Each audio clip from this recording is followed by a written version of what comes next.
Muy buenas tardes, soy Rosalba Mejía, directora del Museo de las Constituciones de la UNAM, y les doy la bienvenida a esta quinta mesa del Coloquio Nacional, el primer constitucionalismo local en México, 1824-1827, que hemos organizado con el objetivo principal de conmemorar el bicentenario de las primeras constituciones locales en México y a través de ello propiciar la reflexión y diálogo en torno a los procesos constituyentes seguidos en los 19 estados que reconoció la Constitución Federal de 1824 en su artículo quinto y que concluyeron con la promulgación de sus primeros textos fundamentales.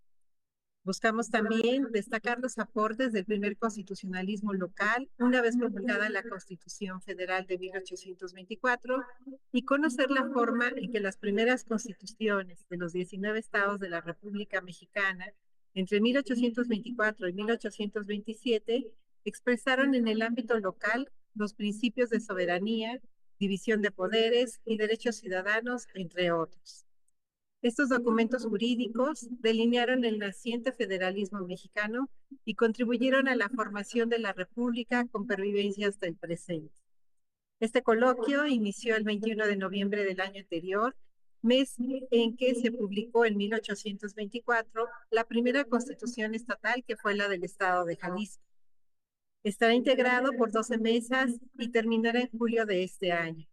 En cada mesa, especialistas de todo el país reflexionan sobre los antecedentes de la creación del Estado, los procesos constituyentes locales, las primeras constituciones y su relación con el federalismo de la Constitución de 1824 y los principios fundacionales de la nación.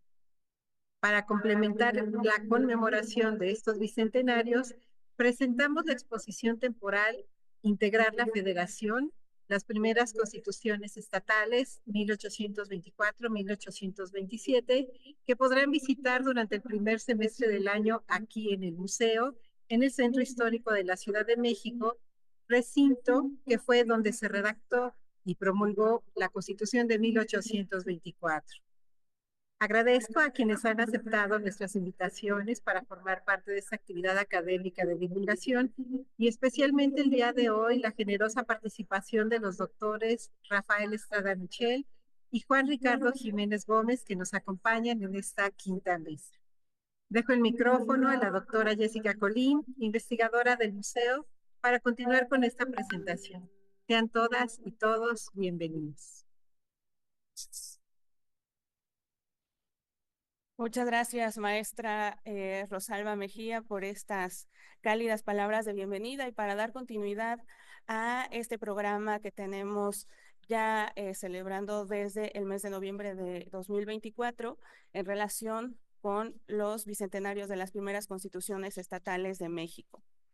En esta ocasión nos acompañan dos excepcionales investigadores de la historia del derecho y de la abogacía, el doctor Rafael Estrada Michel y el doctor Juan Ricardo Jiménez Gómez, a quienes agradecemos su generosa participación y que abordarán respectivamente las constituciones de Michoacán de 1825 y de Querétaro de 1825. Estas constituciones fueron promulgadas con algunas semanas de diferencia. Michoacán lo hizo el 19 de julio y Querétaro el 12 de agosto.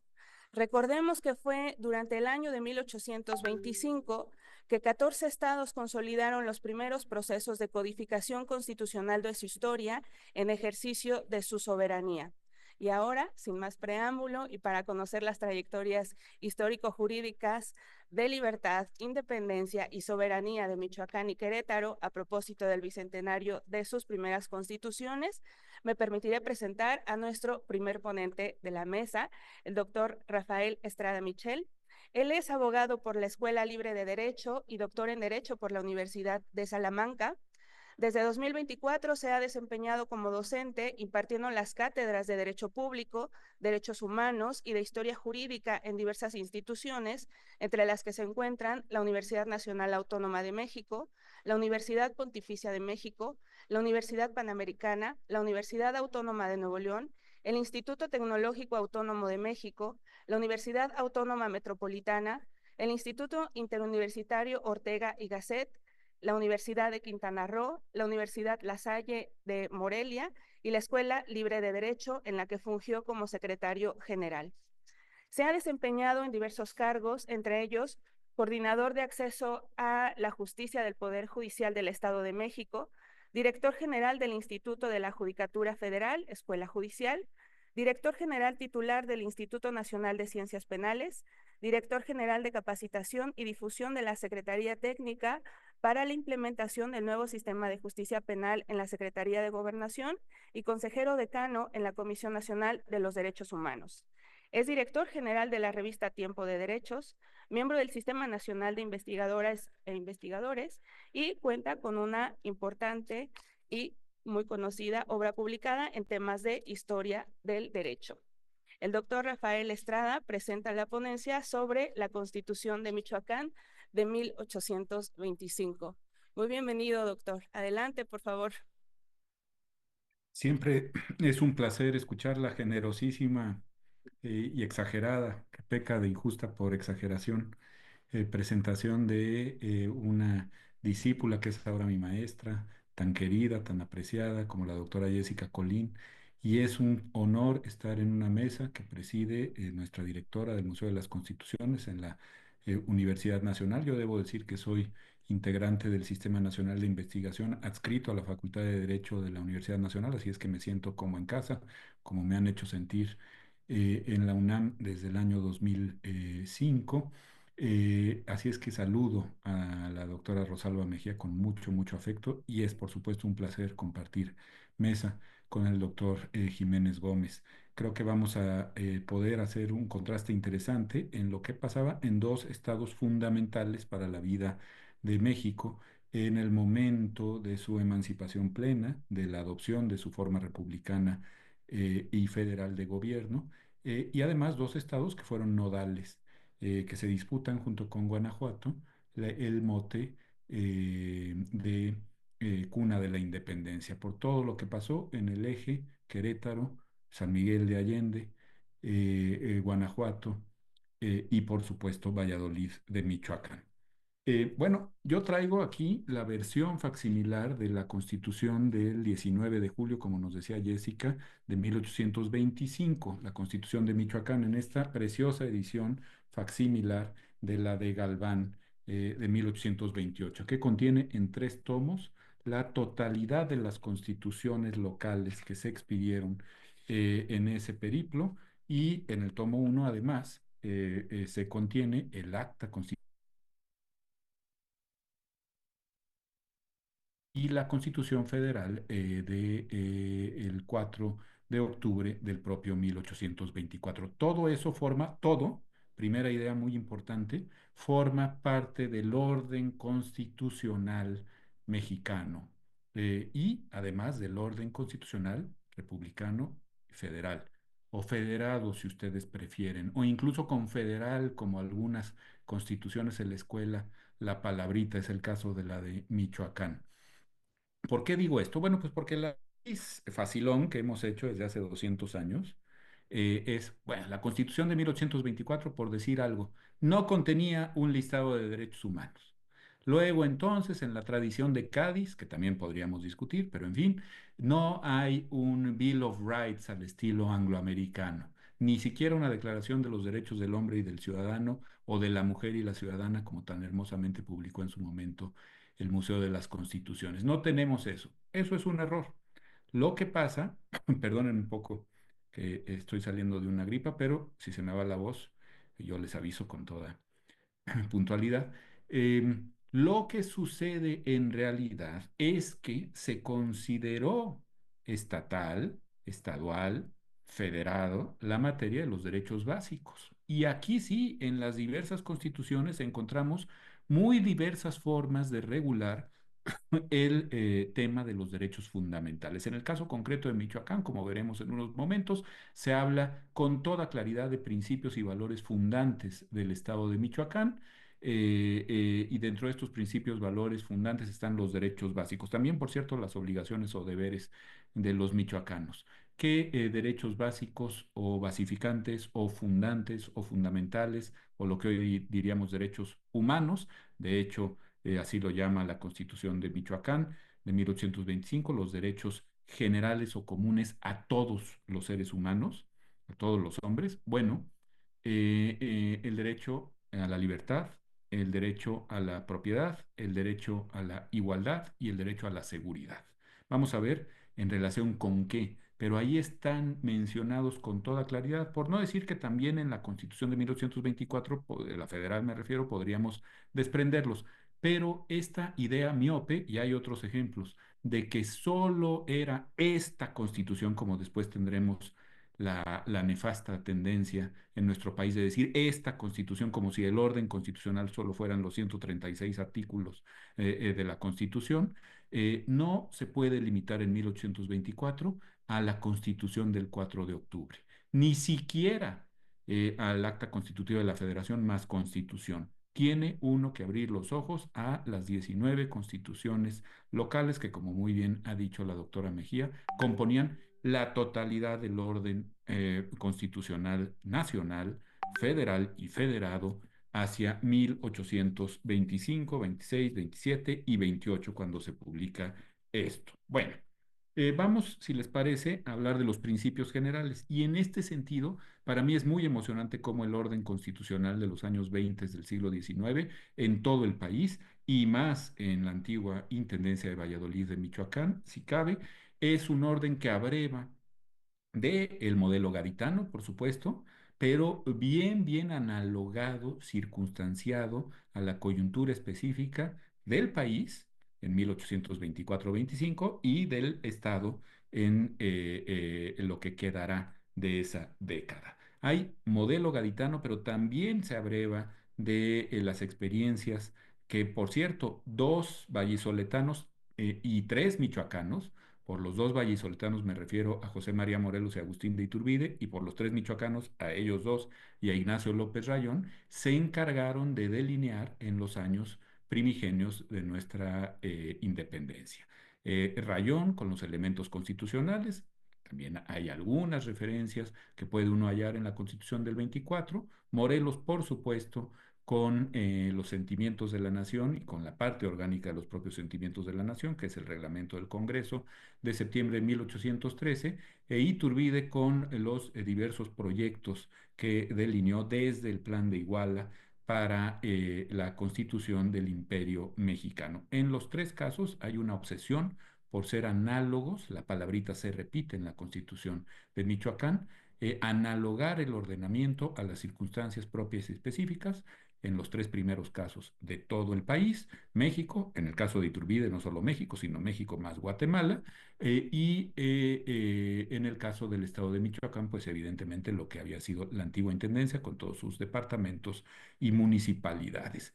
Por lo demás, otro modelo que está presente es puramente Michoacán, porque se votó, se discutió y se publicó, y además tuvo vigencia, por cierto, aunque a veces se niegue, en lo que hoy es el propio estado de Michoacán. Me refiero, por supuesto, al decreto constitucional para la América Mexicana de 1814, el famoso decreto constitucional de Apatzingán. Bueno, ¿qué principios? Primero, hay una reivindicación específica de la herencia mesoamericana.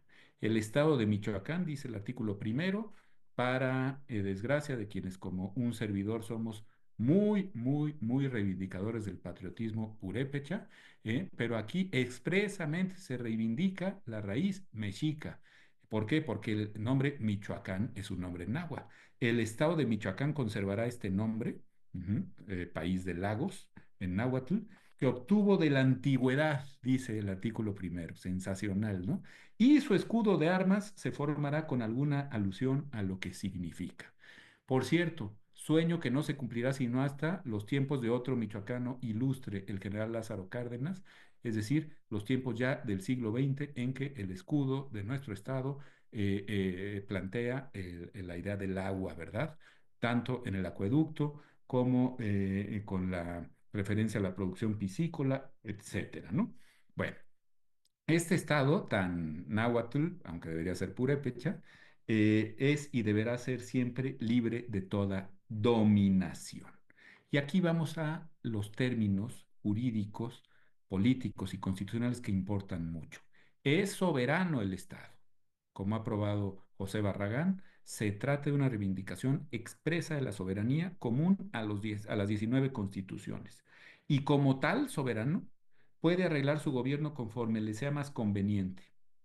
Bueno, sí, salvo, Jessica, salvo que tiene que conservar como federado las bases que han sentado la acta constitutiva, si dice la, no él, y la Constitución Federal. O sea, ni tan soberano, ¿eh? ¿Qué quiere decir esto? Sí, soberano en tres o cuatro cositas en cuanto al régimen interior, pero en todo lo demás tiene que aceptar las bases del pacto federal. Y por lo tanto, lo que está súper ovnia por encima de todo es ese mismo pacto federal que se manifiesta en el acta constitutiva y en la Constitución Federal del 24. Pero, artículo 41 de la Constitución de 1824, expresamente señalado o referenciado, referido, perdón, en el artículo cuarto de la Constitución de Michoacán. Es Estado libre, ¿sí? Es soberano también, pero además es independiente. Ojo, como dice el artículo 41 de la Constitución del 24, ya lo hemos hablado alguna vez en este mismo espacio. Esto no quiere decir que sea independiente de la federación. Es independiente de los demás Estados Unidos de la nación mexicana. Ujú. Hay una independencia respecto de sus pares, no respecto del pacto federal. No podía Michoacán, como luego lo hará Texas, como lo hará el territorio de Nuevo México, como lo habían hecho 5 intendencias guatemaltecas previamente, como no lo hará Chiapas, por cierto, no podrá declararse independiente respecto del pacto de la Unión.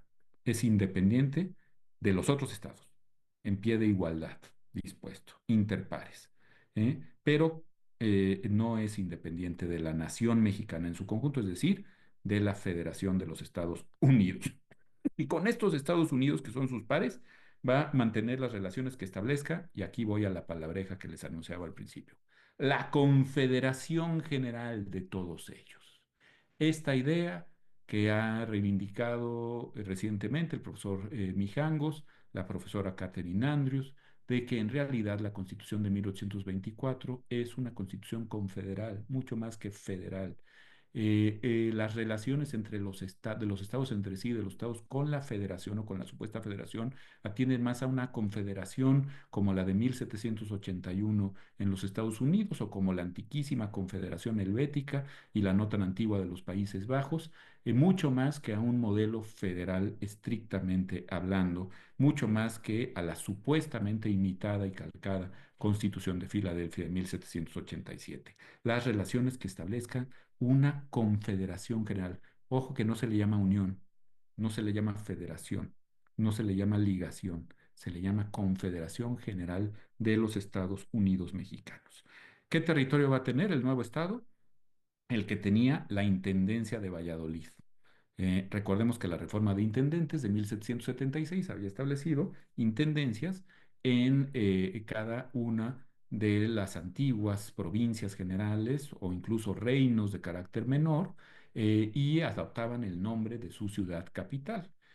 Por eso, después, las diputaciones provinciales y los estados de la Unión se van a llamar Zacatecas, San Luis Potosí, Durango, Guanajuato, Puebla, etcétera. En el caso de Valladolid, la intendencia se llama Valladolid, pero el reino, desde tiempos de Tangaxuán y de los reyes pirindas, se llamaba Michoacán, como ya hemos visto, artículo primero, ¿ah? Y como se llamaba Michoacán, la intendencia se llamará de Valladolid, pero se le agregará frecuentemente el término de Michoacán.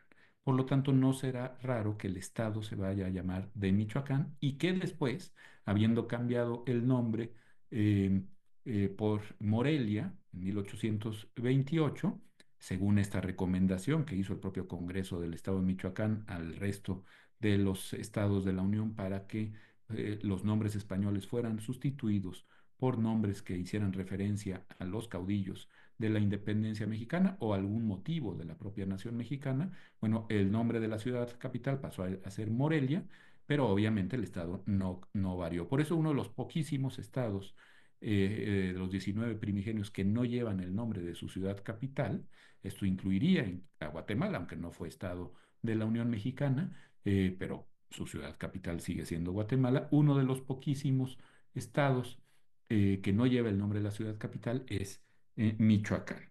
Y cosa curiosa, se va a dividir en departamentos, partidos y municipalidades. Digo curioso porque es exactamente el esquema de Cádiz, que viene desde la reforma de intendencias del siglo XVIII en toda la monarquía, no solo la reforma de intendencias de la Nueva España. Esta idea de que un gran reino debe ser dividido en intendencias de carácter provincial, en este caso se le llama departamentos, o sea, el reino de Michoacán, que ahora ya no es una provincia, sino de la monarquía católica, sino un estado de la Unión Mexicana, se va a dividir en departamentos que tendrán sus propias juntas, a su vez en partidos que van a tener una especie de subdelegados como existían en las intendencias, nada más que aquí se llamarán subprefectos, y estos a su vez en municipalidades de carácter muy distinto en cuanto al número de habitantes, ya lo veremos, 4,000 contra los 1,000 que prescribía por recomendación del diputado mexicano José Miguel Ramos de Arizpe, la Constitución de Cádiz de 1812. Departamentos, eh, subprefecturas o partidos y municipalidades. Esta es la base de la división. Otro error que frecuentemente se comete, por lo menos en los cursos de constitucional en el país, es que la Constitución del 24 y la del 57, que tenían una acrimonia contra el municipio, no regularon los municipios. Pues no, porque entendían que la materia era una materia federada, local. Municipios es de las poquísimas cosas que siempre ha habido en nuestro orden constitucional, incluidos los dos imperios. Ujú. Y por supuesto, incluidas las dos repúblicas centrales. No tenía que regularlo la Constitución Federal, la Constitución General, como sí lo hará después la Constitución Centralista, por obvias razones, porque no va a haber constituciones en los departamentos, y no quiere decir que en el año 57 hayan tenido una especial enemiga, acrimonia o enemistad con los municipios. Más bien le tenían mucha amistad a sus cajas de beneficios y de propios arbitrios, pero eso es otra historia. El municipio se mantuvo y ciertamente la Constitución de 1917 va a reconocerlo expresamente y de alguna forma hacer cenarlo de la regulación local, con un carácter que aún hoy estamos padeciendo. Hoy, me refiero hoy, tal cual, con la reforma que se plantea a la Constitución para evitar la reelección inmediata de integrantes de los municipios, ¿no? Esta cuestión que viene de 1928 y que impide consolidar gobiernos realmente útiles, razonables, extendidos en el tiempo, mediante la reelección inmediata en nuestro país. Bueno, estamos viendo eso, ¿por qué? Pues porque se interpretó que es una materia que debe regularse desde el centro y no analogarlo a las diversas peculiaridades o circunstancias específicas que tienen los diversos estados. Bueno, ustedes me dicen cuando me esté ya pasando de tiempo, ¿no? Em, Llevamos 23 minutos, Jessica, y vamos en el artículo 12. Sí, Ustedes se 5 minutos, imaginarán, 7 minutos más, está muy bien. Perfecto, pues vámonos rápido, pero llegamos a lo que quería yo llegar. Esto de que no se regulan los derechos humanos en 1824. Falso de toda falsedad. En las constituciones de los estados, que insisto, forman parte del orden constitucional de la Primera Federación Mexicana, artículo 12, son derechos comunes a todos los hombres. Obviamente el lenguaje no es género consciente, ¿verdad? Sin embargo, después, mucho después, y ya no vamos a llegar a eso porque está hacia el final, se prevé la educación para mujeres y varones, en 1825. Es un honor decirlo frente a dos académicas tan destacadas como las que están aquí. Eh, el artículo 12 dice que primero es un derecho común a todos los seres humanos, el de libertad, pero no la libertad in genere, sino libertad, la más importante de todas, para hablar, escribir y hacer cuanto quisieren, con tal de que no ofendan los derechos de otro. Esto es sensacional, ¿no? Hacer cuanto quisieren. Es muy volteriano, con tal de que no se ofendan los derechos de los otros. Luego, el de igualdad, para ser regidos y juzgados por una misma ley, sin más distinciones que las que ellas mismas establezcan. Es decir, se vale hacer distinciones, pero nunca que sean discriminaciones negativas. Y estas distinciones tienen que hacerse con reserva de ley, solamente las que señale la propia ley. El derecho de propiedad, hoy tan cuestionado en la ciudad capital de la República, pues fíjense lo que se dice en 1825, el de propiedad por el que pueden disponer a su arbitrio de sus bienes y de las obras de su industria o talento, siempre que no ceda en perjuicio de la sociedad o de los otros. Esta idea muy lockeana, ¿no? Sorprende las lecturas que tenían estos señores. Locke, ¿no? Se es propietario no solo de sus bienes, uno es propietario de su persona y de las obras que produce su persona, ¿no? Y por último, el de seguridad. Por cierto, se distingue como en prácticamente todas las constituciones de estos años en los estados, la de Chihuahua, por ejemplo, muy claramente, se distingue entre seguridad interior y seguridad exterior, entre orden interior y seguridad exterior. Y la Guardia Nacional, o sea, la milicia local, cuando era de a de veras la Guardia Nacional, solamente podía hacerse cargo de la defensa frente a amenazas exteriores, ¿no? Una y otra vez lo recalcan las constituciones. Así es que toda esa discusión que nos aventamos hace unos años, en época del presidente Peña Nieto, sobre la seguridad interior, con tantita estudiadita del constitucionalismo de los años 20 del 19, nos las hubiéramos ahorrado. Pero claro, la historia, como no sirve para nada, nadie abre los libros de historia, ¿verdad? Y aquí está, en las mismas constituciones. Es que es increíble, ¿no? Francamente. El de seguridad, por el que pueden exigir de la sociedad protección y defensa de sus personas, intereses y derechos para el goce pacífico de los unos y de los otros. El artículo 14 prohíbe para siempre en el territorio del Estado el comercio y tráfico de esclavos. Una cuestión que, como ustedes saben, nos va a costar Texas, porque se había dejado otra vez el tema de la libertad personal y la prohibición de la esclavitud a los gobiernos de los estados, a las constituciones de los estados. Y el estado de Coahuila y Texas la permitía para los partidos tejanos. Cuando vino el centralismo, pues a los tejanos ya no les gustó ya no poder ser dueños de otros hombres. Y bueno, el resto es historia y para qué se los cuento porque nos deprimimos, ¿no? Em, es muy, muy importante señalar que el artículo 13 en estos días de execración de la migración, una cosa que podríamos en la negociación del Tratado de Libre Comercio esgrimir, así como que en el artículo 14 de la Constitución de Michoacán, el primer territorio en el que el padre Hidalgo, por obra del padre Hidalgo, se abolió la esclavitud, declara abolida para siempre jamás la esclavitud, pues el artículo 13 había dicho que el Estado de Michoacán respetará como sagrados e inviolables en los hombres de cualquier país del mundo que pisen su terreno, aunque sea solo de tránsito, estos derechos comunes a todos los hombres. Me parece precioso, ¿no? Los michoacanos, los nacionales mexicanos, los extranjeros, los ciudadanos y los que aún sean meros transeúntes tendrán estos derechos comunes a todos los hombres. Como ya se está terminando el tiempo, no me resisto a señalarles que en el caso del presidente, del titular del Poder Ejecutivo de la Unión, se habla como siempre se debió haber hablado.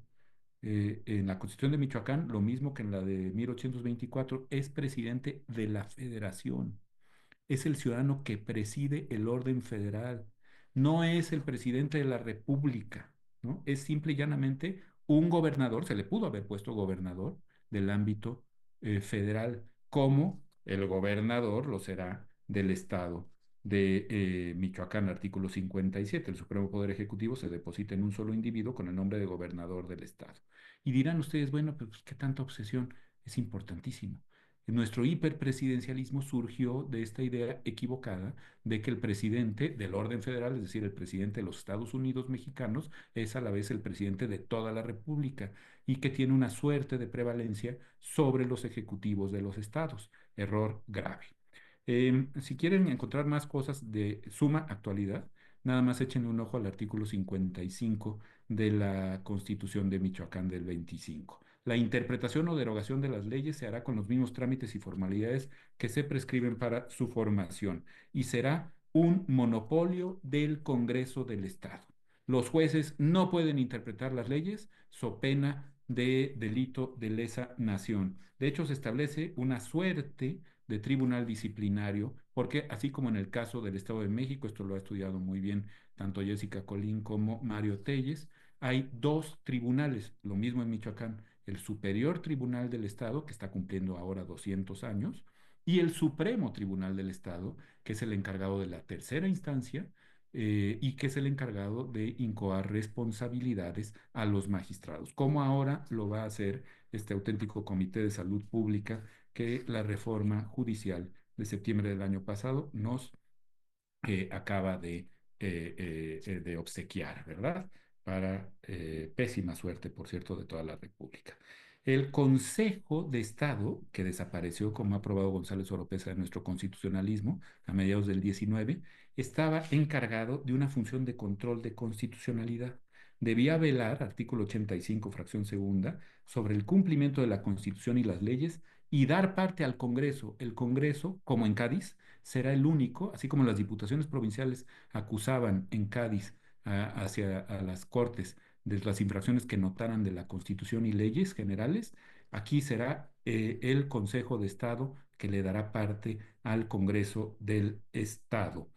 Por cierto, este Consejo tendría facultad de iniciativa de ley. Un solo secretario de despacho, el secretario del despacho de gobierno, es el único secretario para todos los negocios del propio gobierno, y ya hemos hablado de esta suerte de intendentes que son los prefectos y de subdelegados que son los subprefectos y de los ayuntamientos que tendrían que establecerse no en donde hubiera 1,000 almas, sino donde hubiera 4,000. Cosa interesante porque esa disposición de las 1,000 almas generó la multiplicación de ayuntamientos en Oaxaca, por ejemplo, a partir de su establecimiento en Cádiz. Termino con un dato cronológico interesante que de alguna manera sugirió ya la doctora Jessica Colín.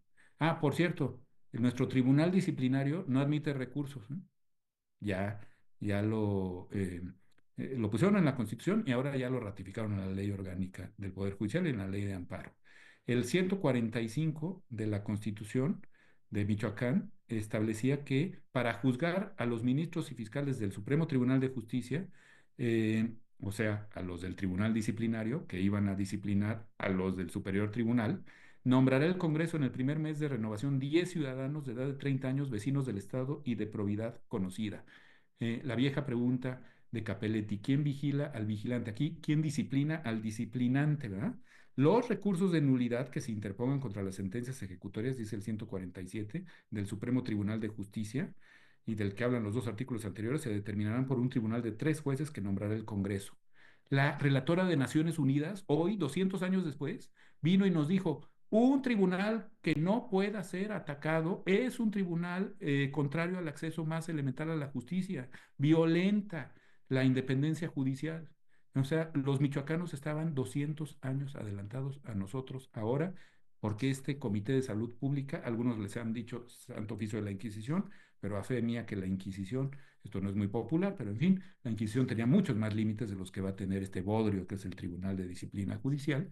Em, eh, eh, el Tribunal de Disciplina Judicial de 2024 no va a admitir recurso, a contrario de esto que planteaba la Constitución de Michoacán hace 200 años. El ministro de Hacienda no será secretario del despacho, va a ser nombrado por el Congreso. Este es un matiz parlamentario muy interesante. Y por último, ahora sí ya llegamos, safe and home, ¿ah? a la cuestión cronológica. Ya lo anotaba la doctora Colín. La Constitución se juró en Valladolid de Michoacán el 19 de julio de 1825. Puro nombre michoacano, ¿eh? Puro apellido michoacano entre los diputados Villaseñor, Aguiar, Rayón, de la Torre, Jiménez, González, Paulín, Menéndez, Pastor Morales y Salgado. El ciudadano diputado Isidro Huarte, importantísimo personaje que fue acreedor hipotecario del cura Morelos y que fue el suegro de Agustín de Iturbide, no firmó esta constitución por estar gravemente enfermo. En general, los biógrafos de don Isidro, el padre de la emperatriz Ana María, sostienen que murió en 1824 de causas naturales en la Ciudad de México. Hay de dos, o no murió en 24, o no habían llegado las noticias de su muerte en 25 a Michoacán. 19 de julio, 1825. Un año antes había sido fusilado el hijo predilecto de Valladolid de Michoacán en la población de Padilla Tamaulipas. Bueno, pues muchísimas gracias. Por cierto, era el yerno de don Isidro Huarte.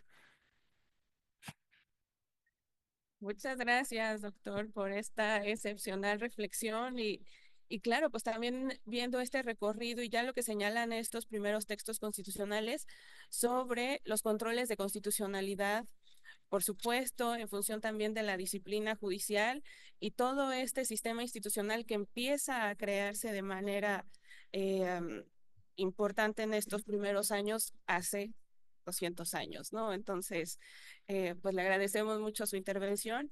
Ahora me permito dar el uso de la voz al doctor Juan Ricardo Jiménez Gómez. Él es originario de la ciudad de Querétaro, es licenciado en Derecho por la Facultad de Derecho de la Universidad Autónoma de Querétaro, es doctor en Derecho por la Universidad Nacional Autónoma de México, integrante en el Seminario de Historia de la Vida Cotidiana con sede en el Colegio de México e investigador del Sistema Nacional de Investigadores. Desde 1983 es profesor en la Facultad de Derecho de la Universidad Autónoma de Querétaro.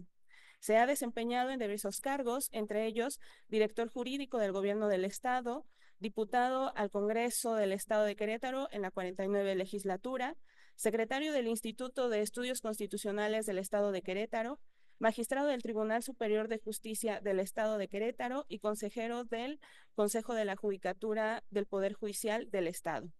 Ha publicado como autor, coautor o coordinador más de 60 libros de la línea de investigación Historia del Derecho y de las instituciones, principalmente sobre temas queretanos. En la página web del Congreso, el Fondo Editorial del Poder Legislativo del Estado cuenta con 10 libros digitales de su autoría de acceso libre.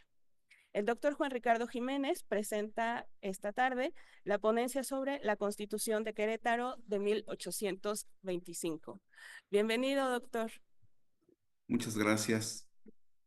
Primero quiero agradecer cumplidamente la generosa invitación que me ha hecho el Museo de las Constituciones de nuestra alma mater para participar en estas reflexiones que me parecen muy oportunas, muy serias, académicas y que seguramente tendrán un fruto importante, muy plausible en estos tiempos en que tenemos, digamos, por lo menos algunas diferencias de percepción sobre el desarrollo constitucional y sobre el alcance de la Constitución, en fin, en fin, en fin.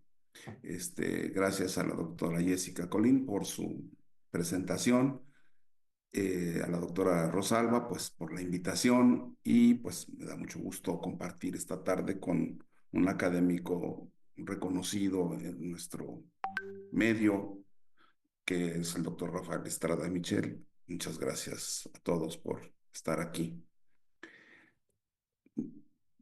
Tengo muchos años que tuve contacto con la Constitución, de hecho con todas las constituciones del Estado, pero en particular esta, la Constitución de 1825, sancionada el 12 de agosto, la primera del Estado, eh, en muchos, para una teoría constitucional, pues es la única. Yo creo que es importante esta reflexión a 2 siglos. En la Facultad de Derecho estamos organizando en este momento un coloquio sobre la Constitución de 1825 exclusivamente. Es decir, a diferencia de otros ejercicios que se están haciendo en el país donde se analizan las subsecuentes constituciones, nosotros tenemos 5, nosotros nos limitamos solo al fenómeno de 1825 porque consideramos que es muy importante como para que se pierda el esfuerzo indagatorio investigando otras cartas constitucionales, pero es una decisión que tomamos en la facultad. Eh, Parte de lo que voy a decir se encuentra publicado ya en 2 obras que se encuentran en la página que se ha mencionado, tanto el proyecto de la Constitución de 1825 como la Constitución, como la obra de todo el Congreso Constituyente de Querétaro, están publicadas en la página del Congreso y son de libre acceso. Después de 200 años, uno empieza a regresar. En particular, yo escribí mi primera interpretación de la Constitución en 1991 y hoy he tenido que borrar todo eso, dejarlo de lado y abordarlo de otra manera. El problema del abordaje de la Constitución de 1825 dista mucho de ser un análisis desde la norma, no es suficiente. En aquella ocasión decidimos buscar qué tanto la Constitución de 1825 había permeado en la sociedad. Por eso trabajamos el tema que se llama Constitución y Sociedad en la formación del Estado de Querétaro.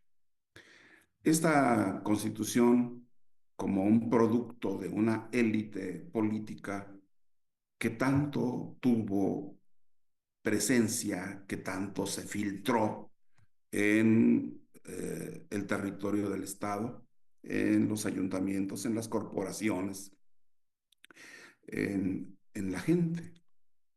Y que entonces ahora hay que ver la Constitución. Encontramos muchos documentos, reacciones adversas a la Constitución del 25 por elementos del clero diocesano, por las comunidades que se oponían al cambio, por los indios de la Sierra Gorda que no aceptaban desde la reciente restablecida Constitución de Cádiz en 1820, que no aceptaban haber cedido los espacios políticos a la población en general, a los ciudadanos, desplazando a la República de Indios, y no estaban de acuerdo en dejar las tierras comunales para fundar la propiedad privada.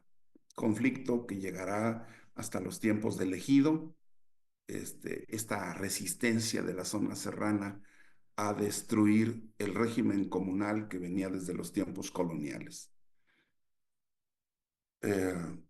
Voy a dividir mi intervención en tres momentos: el proyecto de constitución, la constitución y su jura, y un aspecto muy importante que es los catecismos o el catecismo de la Constitución de Querétaro.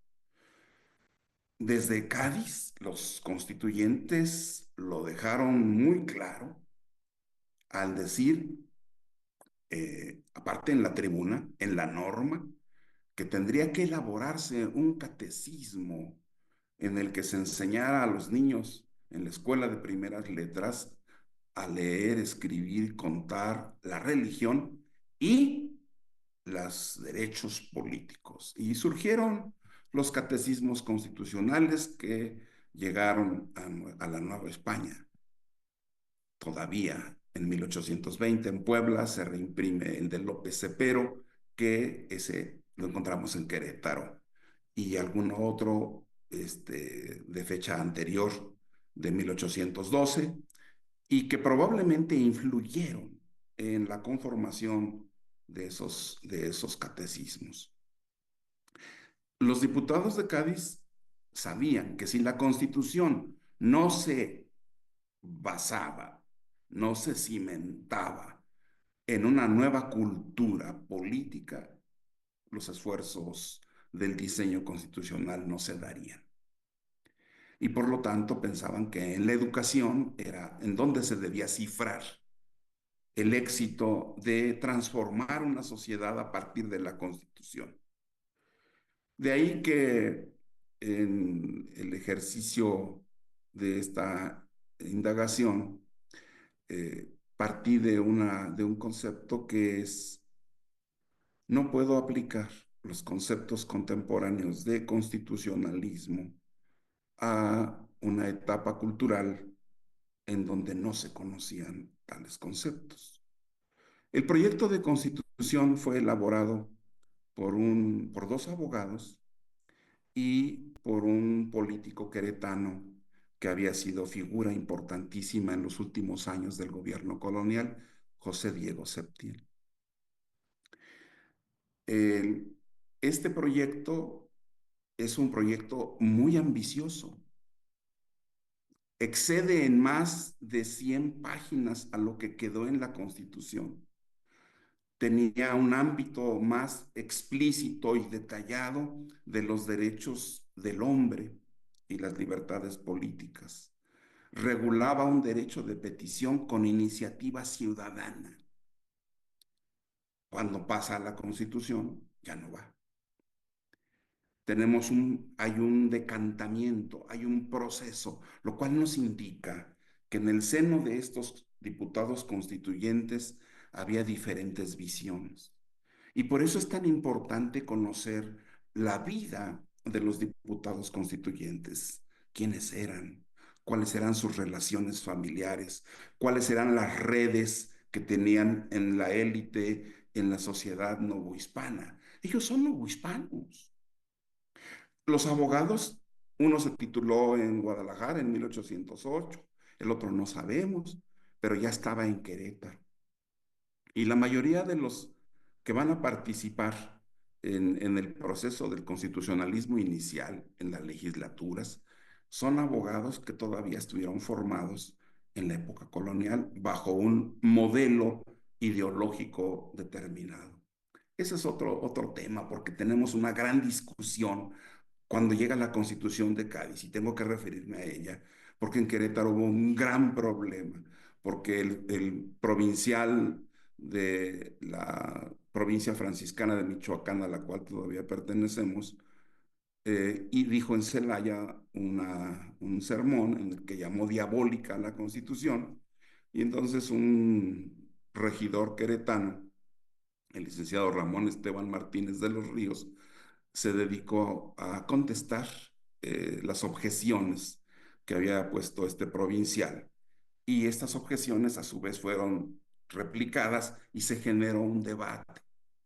Entonces, estas condiciones de discusión acerca de la Constitución, y tenemos dos procesados por violaciones a la Constitución. La revisión de los procesos judiciales de la época refleja que la Constitución de Cádiz sí se aplicó, porque hubo audiencias constitucionales previstas por la Constitución. No, los alcaldes ordinarios pasaron a ser alcaldes constitucionales. Eso, los cambios políticos. Wow, pero en la práctica de la administración de justicia, ahí encontramos que los alcaldes tienen un libro de conciliaciones con sus hombres buenos y van. Y se argumenta en los procesos de la época y se cita el artículo constitucional. Cuando llega Fernando VII y abroga la Constitución, entonces ahora los argumentos dicen la fatídica, la nefasta Constitución. Es decir, el discurso del constitucionalismo está en Querétaro, en la élite. No podemos hablar del pueblo, de los gobernados, de la ciudadanía, porque como dijo Fernando Escalante Gonzalvo, esos son conceptos imaginarios, son conceptos para justificar la dominación de una élite. Bueno, un análisis de la Constitución de Cádiz y la Constitución de 1825 local refleja una inserción casi literal de artículos, sobre todo en lo que se refiere al proceso criminal. Pues claro, la adaptación de que hablaba el doctor Estrada hace un rato, pues no puede ser, ya no hay rey, ya no hay Consejo de Estado, ya no hay Tribunal Supremo, ya no hay diputaciones provinciales, porque ha habido un cambio institucional. Y entonces ya no hay príncipe de Asturias, ya todo lo que ocupaba la Constitución se fue. Pero estos preceptos del proceso relativos a la justicia, a la administración de justicia civil y criminal, se recuperan y se insertan con leves cambios de léxico. Tengo una serie de artículos, digamos, por ejemplo, para leer Cádiz. Tampoco se impondrá la pena de confiscación de bienes. Querétaro. En ningún caso podrá imponerse la pena de confiscación de bienes. Sí, quizá no quisieron ponerlo textual, pero es indiscutiblemente el mismo sentido normativo. No habrá penas trascendentales, 305. Artículo queretano 218. Las penas tendrán todo su efecto en solo el delincuente. Luego, los ayuntamientos. Es un tema muy bonito, como ya lo ha explicado el doctor Estrada. En Querétaro, el ayuntamiento existió, el español, existió a partir de 1655. El Cabildo Indígena de la República de Indios existió desde 1550 y desde entonces hubo alcaldes, regidores y síndicos, escribano de república, alguacil mayor, elecciones anuales de ayuntamiento desde 1550 hasta 1820, que se restablece la Constitución. Y afortunadamente contamos con el material documental. Entonces, los indios tenían una experiencia de lo que significaba la elección, una elección hecha muy parecida a la elección semidirecta gaditana. Y cuando vienen las elecciones constitucionales, pues ellos deberían haber sido los ganadores porque tenían la praxis de las elecciones. Y nos encontramos que los ayuntamientos del 95% de composición indígena, el ayuntamiento es de ladinos, que generalmente eran los milicianos que habían combatido a los indígenas en la guerra de independencia. Esas paradojas que se dan en la Sierra Gorda son verdaderamente extraordinarias. Bueno, el Ayuntamiento español se crea en 1655 con todo un esquema competencial, sus regidores perpetuos, elecciones anuales de alcaldes ordinarios, privilegios que la corona otorgó a través del mecanismo de oficios vendibles y renunciables. Bien, llega la Constitución y los quita. Entre esos se encontraron los que serían los diputados constituyentes y diputados ordinarios de los primeros 15 años del estado de Querétaro. Es decir, la élite queretana, que había sido la cúpula política, económica y social, se acomodó al cambio. Primero fueron fernandistas, enemigos de la insurrección, enemigos de Iturbide. Cuando Iturbide llega a la ciudad, se convierten en iturbidistas y luego se convierten en republicanos y federalistas. Se acomodan y siguen en el poder. Y ahí están los diputados constituyentes. Bueno, uno de ellos es José Diego Septién, que será diputado por lo menos en un periodo de 12 años posteriores a la consumación de la independencia, perteneciente a una de las más viejas oligarquías de la ciudad. Entonces, la Constitución de Querétaro repite los textos de Cádiz, los coloca en el capítulo de Gobierno Económico de los Pueblos. En algunos otros casos solo toma el enunciado general, mientras que Cádiz en el artículo 321 tenía la enumeración de las 9 atribuciones del ayuntamiento gaditano. La Constitución de Querétaro dice que las atribuciones y deberes de los ayuntamientos serán determinadas por las leyes. Es decir, remite a una ley orgánica municipal que va a expedir en donde se encuentran las leyes. Lo importante aquí es que la remisión de la regulación del ayuntamiento efectivamente obedece, como señalaba el doctor Estrada, a esa... bueno, déjenme otra cuestión que tiene que ver con la instrucción pública. Está copiado textualmente de Cádiz. Y se enseñará igualmente un catecismo político de los derechos y obligaciones del hombre en sociedad, cuya formación dispondrá el Congreso. Y por último, la reforma a la Constitución. La Constitución de Cádiz permitió una reforma ordinaria dilatada, porque tenía que haber una legislatura que lo analizara y una legislatura que aprobara. En Querétaro, un solo Congreso podía tomar la decisión, pero se puso como un plazo suspensivo, 1830. No se podría discutir ninguna hasta 1830 porque pues había que dejar que madurara, que cuajara el proyecto constitucional y 3 diputados podían iniciar reformas a la Constitución y los ayuntamientos. Importantísimo. El régimen de gobierno interior que remite el constitucionalismo federal a los estados, se debe a unas, podríamos llamar, cláusulas de exclusión, donde el Congreso Constituyente en el Acta Constitutiva y en la Constitución de 1824, primero dijo, no puedes hacer tu constitución hasta que esté hecha la ley fundamental del país. Bien, eso es un plazo suspensivo. Y el otro, no puedes tomar decisiones que contraríen la Constitución, lo que hoy conocemos como el principio de supremacía constitucional. Y efectivamente la remisión del régimen interior es, uno dice, caray, a ver qué definición es esta. Si el gobierno federal ya adoptó la división de poderes, el republicanismo, división de poderes, soberanía popular, pues las constituciones de los estados no tienen por qué repetir, ¿no? Como es una práctica en las legislaturas contemporáneas.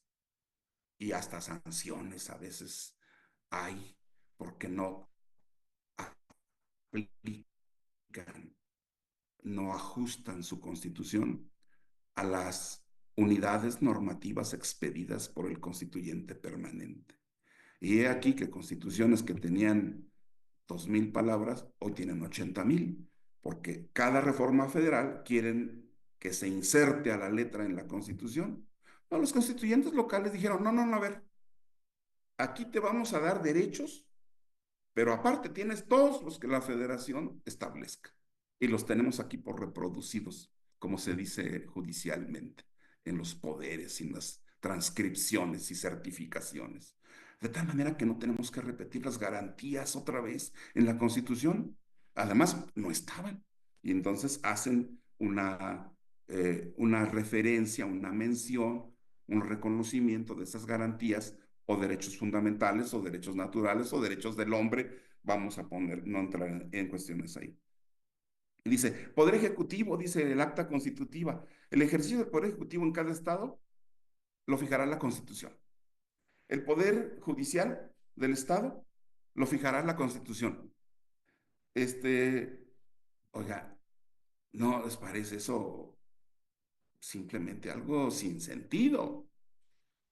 Pero bueno, o a la distancia decimos, hay una falta de sistemática. Las constituciones no podrán oponerse. Sin embargo, podrán organizar su gobierno interior. Ningún criminal, ningún esto, ningún lo otro. Es decir, una serie de cláusulas prohibitivas de lo que no podían hacer los estados. Por cierto, ni en el proyecto, ni en la Constitución, ni en el catecismo se utiliza en el caso de Querétaro la palabra confederación. Aquí sí se fueron por la denominación de federal. El Congreso Constituyente Queretano se instaló con base, como todas las legislaturas de los estados, salvo Jalisco, por el decreto general del 8 de febrero de 24, que mandaba establecer las legislaturas constituyentes en los estados que no las tenían. Querétaro es uno de ellos. Querétaro tuvo su Congreso Constituyente formado por 13 diputados propietarios y 2 suplentes. Fueron elegidos el 8 de febrero y el 17 de febrero de 1824 quedó instalado el Congreso. Luego tenemos el primer proyecto, bueno, de hecho es el único proyecto de constitución que fue presentado por José Diego Septién y por otros 2 licenciados, el licenciado Sotelo y el licenciado de la Fuente, el 16 de diciembre de 1824. Hace unos días recibí una comunicación de una unidad académica del estado de Michoacán, convocando están organizando también un coloquio, y me decían que les interesaba establecer las comunicaciones y la recíproca influencia que pudiera haber entre los constitucionalismos, en el constitucionalismo inicial, y que si había habido algún intercambio. Hubo intercambios y participación interprovincial, cuando todavía no eran estados, entre febrero, es decir, a la caída de Iturbide, a como por el 6 o el 10 de junio de 1823, donde muchas se declararon, entre ellas Querétaro, independientes y autónomas. Y entonces vino el señor Mariano Michelena de Valladolid a Querétaro, es recibido y se forma una coalición integrada por comisionados y se reúnen en Celaya. ¿Quiénes son? La provincia de Michoacán, la provincia de Querétaro y la provincia de Guanajuato. Y deciden formar un ejército para defender sus derechos y marchar contra el gobierno federal, y están en contra del Congreso que llamamos convocante, que quería seguir a pesar de todos los problemas que ha habido para redactar una constitución. Finalmente el gobierno general manda una fuerza con Bravo, pero sobre todo dice, ok, vamos a estar de acuerdo con las provincias y que este Congreso no haga la constitución. Y se acabó el movimiento. Pero hay un documento signado por las tres provincias. Pero ya en el momento de la constitución, si el primer documento constitucional que se ha hecho referencia, que es el de Jalisco, que por cierto, el Congreso sí se instaló en septiembre, pero un año antes, y la Constitución de Jalisco es de noviembre de 1824. Sí, exactamente, del 18 de noviembre de 1824. Si el proyecto de Constitución de Querétaro es del 16 de diciembre de 1824, se me hace muy poco para que en un mes ya los queretanos estuviesen leyendo el proyecto bueno, la Constitución de Jalisco. Pero si uno compara los textos, pues no da. La Constitución de Jalisco tiene 272 y la de Querétaro 372. En Jalisco el indulto lo otorga el gobernador, en Querétaro el indulto lo otorga la legislatura. En Jalisco hay un Senado, en Querétaro hay Junta Consultiva de Gobierno. En Jalisco la unidad territorial son cantones, en Querétaro son distritos, en otros serán sindicaturas, en fin, cambian las denominaciones. Entonces, no, no sabemos cuáles son las fuentes a ciencia cierta, más que la Constitución de Cádiz que ya hemos visto. ¿Cuáles son las fuentes normativas que sirvieron de modelo para redactar la Constitución de Querétaro? No tenemos actas de las sesiones del Congreso Constituyente, no hay manera de saber cómo fueron los debates, porque en uno de los problemas aquí que hubo frecuentemente militares, las tropas llegaron al archivo e incendiaron el archivo donde se encontraba todo, la documentación correspondiente. Esto fue en 1858 por las tropas de Tomás Mejía. Entonces no tenemos actas, no tenemos nada. Y lo poco que queda, pues no nos da noticia. Hay muy poco material. De estos años, hay acaso 40 cajas de 1821 a 1825. 40 cajas de las AGN 12. Es todo lo que hay. Bueno, entonces, novedades de la Constitución. Pues una Constitución que replicaba las decisiones del constituyente federal, que no le quedaba de otra. Y una Constitución que se declara, o sea, no repetiré eso, el republicanismo, división de poderes, soberanía, religión, bla, bla. Pero sí las novedades. Uno, hay enunciados de derechos naturales y políticos. Al igual que en la de Michoacán, declara abolida la esclavitud. Crea prefectos en los distritos. No van a ser gobernados por el alcalde. Es más, ni siquiera va a haber alcaldes. Va a haber jueces de paz. como los que había en Francia, jueces de paz.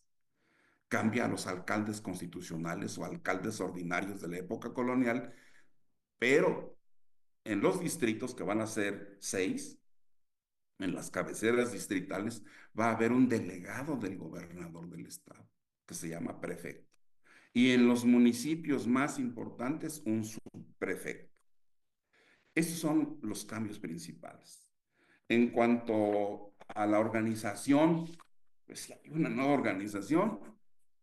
Había una diputación provincial creada por la Constitución de Cádiz, que se había establecido en Querétaro hasta 1822. Esa diputación provincial es la que legitima la instalación del Congreso Constituyente, la que le da los trastos como órgano representativo. Y el ayuntamiento que continúa, el jefe político desaparece en el momento en que se crea el Congreso Constituyente y se nombra un triunvirato. Ese triunvirato del Poder Ejecutivo va a ser el que sancione la Constitución y después se nombrará uno solo, gobernador con un vicegobernador. En cuanto al Poder Judicial, el esquema es más o menos parecido. Tenemos jueces de paz en la parte más baja de la justicia, jueces de letras, tribunales de segunda instancia, tribunal de tercera instancia, Supremo Tribunal de Justicia y un tribunal ciudadano para juzgar a los ministros del Tribunal Superior de Justicia. Este tribunal ciudadano es electo, todos son electos, desde los jueces de paz hasta los magistrados, bueno, se llamaban ministros, se van a elegir en Querétaro desde 1826 hasta 1910. Y afortunadamente hemos rescatado las actas de elección de todo el funcionariado de este proceso. Entonces, estos antecedentes son importantes cuando hoy pues se habla de que hay cosas nuevas. Bueno, elecciones las hubo, son elecciones como prácticas culturales que existían en las sociedades por arreglos políticos regionales, donde las élites antiguas se colocan en las nuevas instancias y son las que van a impulsar la institucionalidad. Pero esa es la realidad de nuestro país. Yo con esto terminaría mi intervención. Muchas gracias, doctor Juan Ricardo Jiménez, por esta excepcional presentación y también poner sobre la mesa esta integración al mismo documento constitucional, trayendo estos principios ya establecidos en la Constitución de Cádiz, pero también incorporando algunas otras novedades que también resaltan a la vista de este proceso, que ya sabemos que si bien plantea una uniformidad, ¿no?, en ese propósito codificador, ¿no?, y entendiendo como código aquello que ya señalaba Bartolomé Clavero, ¿no?, un documento normativo sintético, homogéneo, ¿no? Partiendo de esta perspectiva, pues también resulta relevante destacar esas diferencias que me parece en donde reside la riqueza normativa estatal de este momento, ¿no? Entonces, muchas gracias, doctor, por su presentación. Ahora, pues dejaríamos unos minutos por si las personas asistentes aquí en el Museo de las Constituciones tienen algún comentario, alguna pregunta que quieran realizar a los ponentes y, bueno, pues darles el uso de la voz.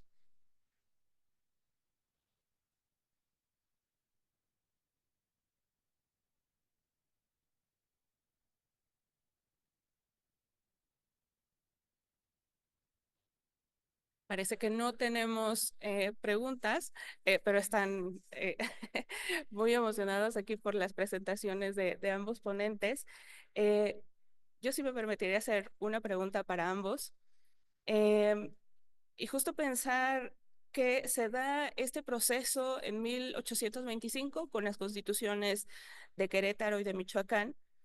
Si desde su investigación sobre estos casos particulares rescatarían y destacarían también la experiencia institucional creada a partir de estos primeros documentos normativos.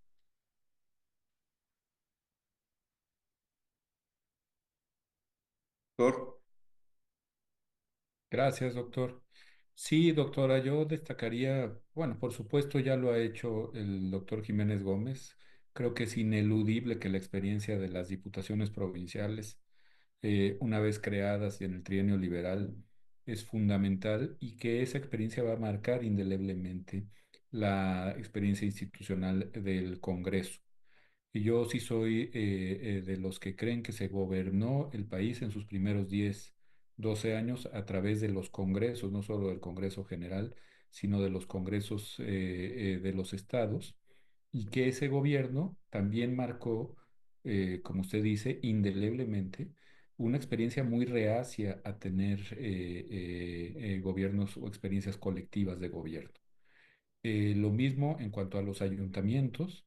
Ya hablábamos de la acrimonia que se le atribuye a los liberales puros respecto de ello. Yo creo que es una enemiga más bien hacia el carácter estamental de los ayuntamientos que hacia cualquier otra cosa. Pero en fin, lo cierto es que con la excepción o las excepciones muy marcadas de 1857 y de la Convención de Aguascalientes, en realidad siempre se ha buscado consolidar un sistema presidencial con pocas limitantes y vemos cómo ese péndulo institucional pues vuelve una y otra vez después de experiencias pues con varios matices parlamentarios, ¿no?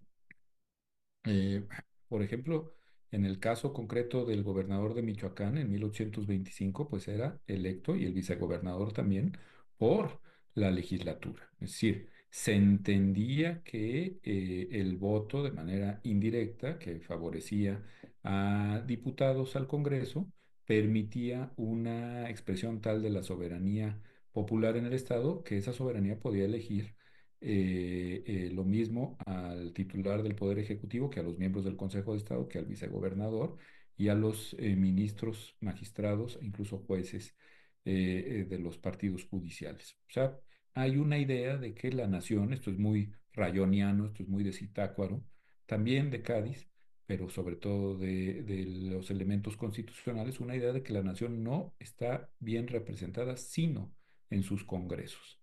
Y bueno, ese movimiento pendular, casi tanto como el de federalismo unitarismo, ha marcado indeleblemente nuestras experiencias institucionales. Creo que tiene usted toda la razón. Mm. eh, yo insistiría y a lo mejor eh, que todavía queda por explorar el alcance que tuvo el constitucionalismo inicial del país, que eh, más allá de los textos que tenemos, pues como pues, la obra, ¿en qué fue 26 doctor, cuando se publicó la colección? En 28, doctor, 28. 28. O sea, imaginémonos, 28. O sea, casi que estaban todavía recién hechas todas las cartas constitucionales y ya había alguien que se había dedicado a recuperarlas todas. Pero eso es solamente el aspecto normativo. Creo que, ya no pude hablar de la tercera parte que era el catecismo político. El catecismo político que se hizo, aquí lo hizo José Diego Septién otra vez en 1828, porque la Constitución ordenó, entonces él se tardó 3 años en hacerlo, el Congreso lo imprimió al año siguiente y esa legislatura no la aprobó hasta la cuarta, en 1833, pero en 1835 se acabó el régimen federal, entonces no hubo manera. He localizado en Cadereyta, que está a la entrada de la Sierra Gorda, a más de 100 kilómetros de la capital del estado, un oficio donde se recibieron 20 ejemplares del catecismo. Entonces, ay, es que ya hubo un catecismo. Híjole, pero ¿en qué medida esto realmente llegó a, a las escuelas de primeras letras? Del siglo XIX hay muchos datos de ya publiqué, publicado, me parece que, no sé cuál editorial, la historia de la escuela elemental en Querétaro, y tenemos noticia de los pueblos más pobres, donde hay los catones, la cartilla, del ciudadano, pero no hay constancia del catecismo. Entonces, no había dinero ni para pagar el papel de las actas capitulares, pues menos para pagar una edición de, no sé, un tiraje de 1,000 o 2,000 catecismos. Ahora, y la idea del catecismo era que los niños, vamos a decir, de primaria hoy, se aprendieran el catecismo de memoria. Oiga, son 29 páginas. 29 páginas. Y esta base hecha como los catecismos tradicionales de Ripalda, a base de preguntas y respuestas. Imagina una pregunta de eso. ¿Por qué está uno obligado a obedecer las leyes? Y la respuesta es de 8 renglones. Dices, eh, eran verdaderamente inconducentes los esfuerzos para lograr que el constitucionalismo entrara en la vena popular. El proceso de formación de la institucionalidad se hizo sobre moldes tradicionales. Por eso, me encuentro un paquete de boletas electorales en uno de los distritos. Y entonces dice, el ciudadano fulano de tal podrá pasar a votar en la casilla número tal. Y atrás viene la lista de candidatos, de los electores. Todo el paquete. O sea, había una conducción de la soberanía popular para que tuviera resultados que formalmente se pudieran calificar como democráticos. Claro, ese es todo el defecto de la democracia del siglo XIX. Y así encontramos que en una región serrana votan por Ignacio L. Vallarta para magistrado de la Suprema Corte de Justicia de la Nación, lo mismo que votan por Porfirio Díaz, que también formó parte de ella. En fin, pero así era la política y así era el gobierno y no podemos hacer ficción acerca de ello. Yo creo que esto que es muy rescatable debe servirnos como punta o como parte de base de un proyecto que busque en qué medida el constitucionalismo, estas bases, cómo se aplicó, porque si no seguimos con diríamos, un fantasma nos persigue, el fantasma del formalismo jurídico en estos días. Muchas gracias. Muchas gracias a ambos por sus generosas respuestas. Ahora la maestra Rosalba Mejía también tiene un comentario. Gracias, Jessica. A mí me preocupa lo que nos comentó, doctor, sobre la inexistencia de las actas, la pérdida del archivo, que bueno, no fue el único caso, desafortunadamente, pero ese también sería un caso de estudio sobre las fuentes con las que se pueden reconstruir estas historias locales, ¿no? Por ejemplo, frente a este caso, que no hay forma de recuperar las discusiones, tenemos, por ejemplo, lo que nos comentaron en la mesa 2 del caso de la Constitución de Zacatecas, que se tiene en la biblioteca del Estado, de la ciudad, hasta los tomos de los libros que compraron los constituyentes del Estado para prepararse, para estudiar y para hacer el proyecto de constitución. Entonces, esos casos tan disímiles en cuanto a las fuentes que se usaron y que se conservan todavía, sería también una fuente de investigación muy interesante para terminar de reconstruir este periodo. Como historiadora, pues sí es lamentable que no existan esas fuentes, ni siquiera hemerográficas para reconstruir o tratar de reconstruir lo que se discutió, como fue en el caso de la Ciudad de México, ¿no? Con el constituyente.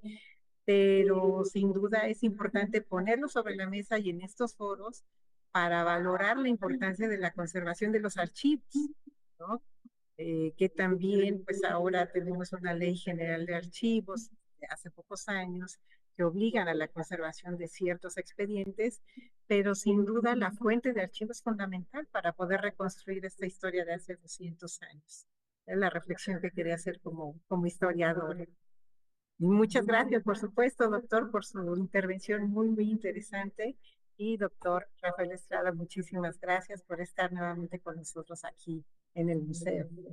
Jessica, por favor, si quieres. Sí, muchas gracias a ambos por la generosidad de su tiempo, sus reflexiones y bueno, pues el aprendizaje que también nos dejan a través de sus presentaciones. Agradecemos, por supuesto, a quienes nos acompañan aquí en la sala del Museo de las Constituciones. Bienvenidas y bienvenidos siempre. Y bueno, pues ahora no me resta sino hacer el cierre de la mesa. Les recordamos que esta sesión y las anteriores del programa pueden consultarse en el canal de YouTube del museo. Nos encuentran como Museo de las Constituciones UNAM. Asimismo, les invitamos a que nos acompañen en la siguiente mesa del coloquio, que será el próximo jueves 6 de marzo a las 5 de la tarde, con la participación del doctor Edgar Bueno Hurtado, que presentará la Constitución de Durango de 1825, y del doctor José Marcos Medina Bustos, que presentará la Constitución de Occidente, que corresponden a los estados de Sonora y Sinaloa, los actuales estados, ¿no? La Constitución también es de 1825. Bueno, pues les esperamos y les agradecemos muchísimo el favor de su atención y pues nos vemos muy pronto. Hasta luego. Gracias. Gracias por todo. Hasta luego. Gracias. Bye.